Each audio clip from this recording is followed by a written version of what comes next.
You are an entrepreneur, educator, technologist, artist. But what's the story behind Birdie?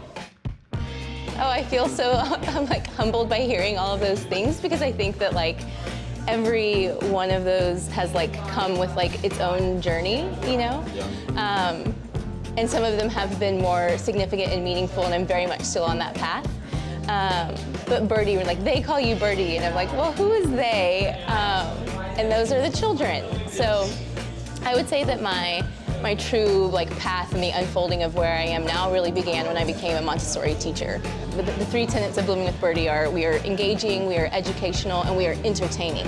And I think it requires all three of those things to really have that experience that, you know, the kid refers to, or even the adult refers to. Remember when we did that thing. Remember that you recall, and that hopefully you recall in those moments when you're deciding to rake your lawn and you hear me say like, don't rake the lawn, like you're destroying like all sorts of cocoons and chrysalis, and you know.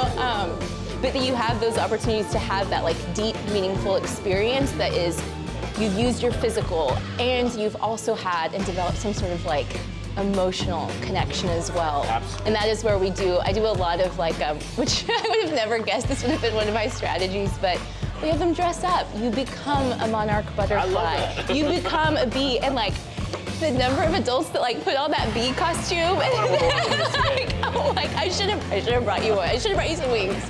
But they put it on, and then they like embody that animal and that thing, and even if it's just for a short moment, like how is that emotional connection going to impact you later when you see that bee in your house and you're like, wait a minute, I've been that bee. Those are experiences you don't forget. Yeah, exactly. And you've you know, in the Monarch Migration obstacle course that we do for the Butterfly Festival, like you overcame the obstacles that one monarch butterfly has to overcome. So do you make a choice to do things that are going to help that monarch versus potentially hurt or hinder it?